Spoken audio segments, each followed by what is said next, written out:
आपको नींद ठीक से नहीं आती है और अभी तक आप इसको नजरअंदाज करते आए हैं तो जान लीजिए कि इसका इतना गहरा असर आपकी बॉडी के ऊपर, आपकी सेहत के ऊपर पड़ता है कि जितना शायद आप कभी इमेजिन भी नहीं कर सकते हैं। आज इस वीडियो में मैं आपको बताने वाला हूं कि नींद न आने के कौन कौन से मेजर रीजंस होते हैं, कौन कौन से मेजर कारण होते हैं। इसके साथ साथ हम ये भी जानेंगे कि नींद न आना यानी इंसोम्निया की कितनी टाइप्स होती हैं, किस किस तरह की ये होती है, और लास्टली वीडियो में मैं आपको बताऊंगा कि किस तरह से इस इंसोम्निया की बीमारी को आप परमानेंटली ठीक कर सकते हैं, इससे हमेशा हमेशा के लिए छुटकारा पा सकते हैं। तो चलिए बिना किसी लेवल पर इंसोम्निया से पीड़ित है, और अगर स्पेसिफिकली मैं बात करूं एडल्ट पॉपुलेशन की, तो ये नंबर्स 30 से लेकर 40% तक चले जाते हैं। अगर आप सही मायनों में समझना चाहते हैं कि इंसोम्निया क्या है और ये क्यों होता है, तो इसके लिए पहले जरूरी है कि आप समझें कि इसकी टाइप्स कौन कौन सी होती हैं, क्योंकि अगर आप इस सही मायनों में इसकी टाइप्स को समझ लेंगे तभी आप इसके कारणों को जान सकते हैं, उन कारणों का निवारण कर सकते हैं और सही मायनों में इसका प्रॉपर ट्रीटमेंट ले सकते हैं।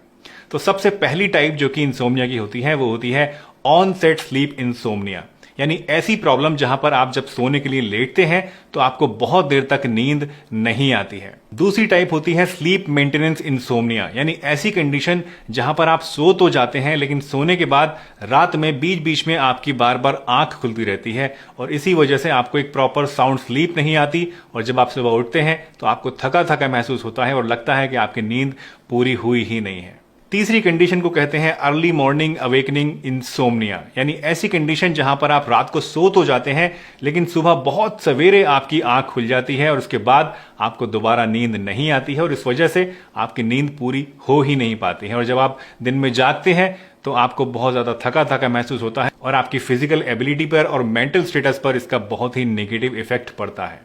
दोस्तों, ये तीनों ही टाइप्स जो हैं इंसोम्निया की, ये किसी के अंदर भी देखी जा सकती हैं, लेकिन अगर सबसे कॉमन की हम बात करें तो वो होती है ऑनसेट स्लीप इंसोम्निया, यानी ऐसी प्रॉब्लम जहां आपको सोने में दिक्कत होती है, सोने के स्टार्ट करने में दिक्कत होती है। ऑनसेट स्लीप इंसोम्निया का सबसे बड़ा कारण होता है आपकी बॉडी के अंदर मौजूद सर्केडियन साइकिल का डिस्टर्ब हो जाना।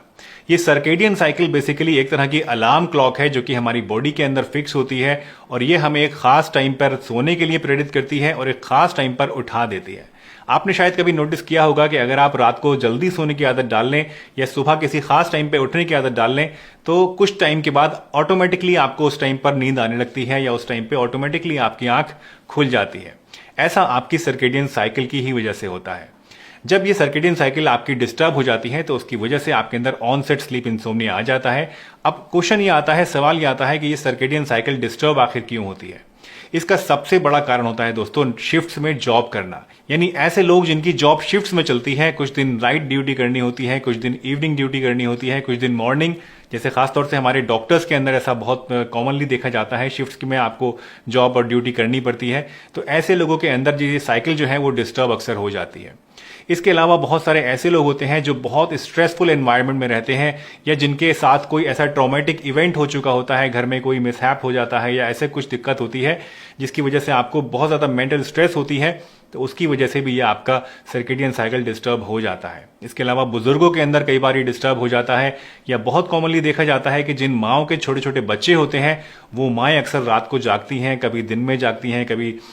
उल्टे सीधे टाइम पे उन्हें सोना पड़ता है। तो ऐसी माओं के अंदर भी ये जो सर्केडियन साइकिल है ये डिस्टर्ब हो जाता है और नींद आने में दिक्कत आती है। इसके अलावा अगर सोते समय आप बहुत ज्यादा हैवी खाना खा लें तो उसकी वजह से भी ये साइकिल डिस्टर्ब हो जाती है, और पूरे दिन आराम करने से, ज्यादा कुछ काम ना करने से या फिर बहुत ज्यादा स्क्रीन टाइम की वजह से भी आपकी ये सर्केडियन साइकिल डिस्टर्ब हो सकती है। ऑनसेट स्लीप इंसोम्निया एक बहुत ही कॉमन प्रॉब्लम है और ये कभी भी और किसी को भी हो सकती है, लेकिन अगर ये आपको 2-4 दिन रहती है और फिर अपने आप ठीक भी हो जाती है तो ऐसे केस में आपको कोई भी फिक्र करने की जरूरत नहीं है। लेकिन अगर ये प्रॉब्लम आपकी परसिस्टेंटली आपके अंदर रहती है, और मेडिकली अगर मैं आपको बताऊं तो 3 महीने तक ये आपको प्रॉब्लम रहती है और सोने में आपको 30 मिनट से ज्यादा का समय लगता है, और ये कंडीशन आपकी हर हफ्ते में कम से कम 3 दिन आपको फेस करनी पड़ती है, तो ऐसे केस में आपको क्रॉनिक ऑनसेट स्लीप इंसोम्निया है जिसका इलाज कराना और इसकी तरफ ध्यान देना बहुत ही ज्यादा इंपॉर्टेंट हो जाता है। अगर क्रॉनिक कंडीशन होने के बावजूद आप इसकी तरफ ध्यान नहीं दे रहे हैं तो इसका मतलब है कि आप डायबिटीज को,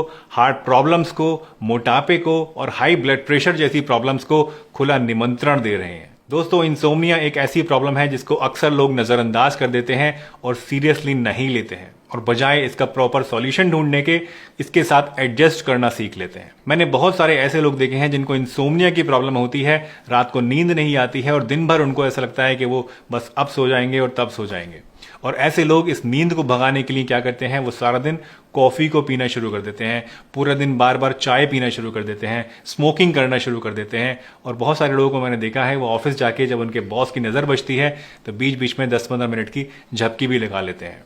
दोस्तों, ये चीज़ें जो हैं ये फॉर द टाइम बिंग तो आपको थोड़ा बहुत आराम दे देती हैं, जागने में आपको सहूलियत हो जाती है, लेकिन अगर लॉन्ग टर्म में आप ये सब करते रहते हैं तो जान जाइए कि इससे आपकी सेहत के ऊपर बहुत ही ज़्यादा बुरा असर पड़ने वाला है। और इसीलिए अगर आपके अंदर इंसोम्निया यानी नींद की प्रॉब्लम आ रही है तो बहुत ही ज़रूरी है कि आप इसके लिए अवेयर हो और इसके लिए कुछ टिप्स अपनाएं, कुछ ऐसे सॉल्यूशंस को ढूंढें जो कि आपको परमानेंट आराम दें।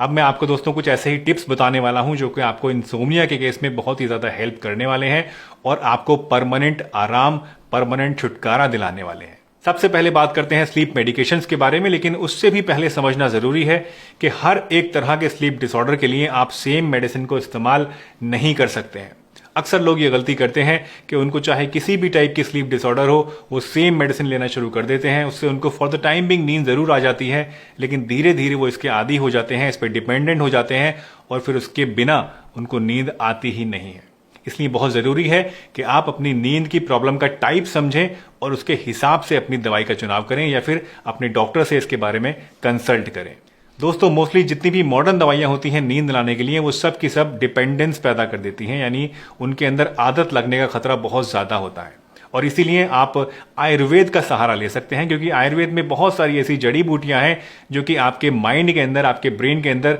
नेचुरली नींद को इंड्यूस करने का काम करती हैं और इनका कोई साइड इफेक्ट भी नहीं होता है और इनके अंदर डिपेंडेंस भी नहीं होती है। मेडिकेशंस के साथ साथ अपने लाइफस्टाइल को सुधारना और अपनी आदतों के अंदर कुछ बदलाव लाना भी बहुत ही ज़्यादा इंपॉर्टेंट है अगर आप चाहते हैं कि आपकी नींद की समस्या परमानेंटली ठीक हो जाए। सबसे पहला चेंज जो आपको अपनी लाइफस्टाइल में लाना पड़ेगा वो है आपके सोने का और उठने का टाइम फिक्स करना। आप अपने सोने का और उठने का टाइम एकदम फिक्स कर दीजिए और उसी पे स्टिक रहिए ताकि आपका जो सर्केडियन साइकिल है, जो आपकी रिदम है बॉडी की, वो सही तरीके से सेट हो सके। इसके अलावा सोने से पहले हैवी मील आपको नहीं लेना है, क्योंकि हैवी मील लेने से भी आपको नींद आने में दिक्कत आती है। दिन भर आपको थोड़ी बहुत फिजिकल एक्टिविटी करते रहनी है, अपनी बॉडी को थोड़ा मोशन में रखना है ताकि आपकी बॉडी थके और आपको नींद रात को ठीक तरीके से आ जाए। इसके अलावा स्क्रीन टाइम को लिमिट करना और स्ट्रेस से बचना भी बहुत ज्यादा इंपॉर्टेंट है। चाय और कॉफी का ज्यादा इस्तेमाल या ज्यादा स्मोकिंग या फिर ज्यादा अल्कोहल लेने से भी आपको बचना चाहिए, क्योंकि इन चीजों से भी आपकी नींद के ऊपर निगेटिव इफेक्ट पड़ता है। इसके अलावा जब आप रात को सोते हैं तो सोने से पहले अगर आप गुनगुने पानी से नहा लेते हैं तो उससे भी नींद आने में काफी आसानी हो जाती है। एक और चीज जिसका आपको खास ध्यान रखना चाहिए वो ये कि जहां पर आप सोते हैं वो जगह शांत होनी चाहिए, वहां ज्यादा शोर शराबा नहीं होना चाहिए और कोशिश करिए कि वहां जितनी डिम से डिम लाइटिंग आप रख सकें या फिर बिल्कुल डार्क रूम अगर आप रख सकें तो उसमें आपको नींद ज्यादा जल्दी इंड्यूस होती है। दोस्तों, ये कुछ बहुत ही सिंपल से मेजर्स हैं जो कि अगर आप अपना लें और फॉलो करना शुरू कर दें तो इनसे आपको लास्टिंग रिजल्ट्स मिलेंगे और आपकी जो नींद आने की समस्या है वो परमानेंटली ठीक होनी शुरू हो जाएगी। मुझे उम्मीद है आज की ये वीडियो आपको जरूर पसंद आई होगी और इससे आपने कुछ ना कुछ नया जरूर सीखा होगा।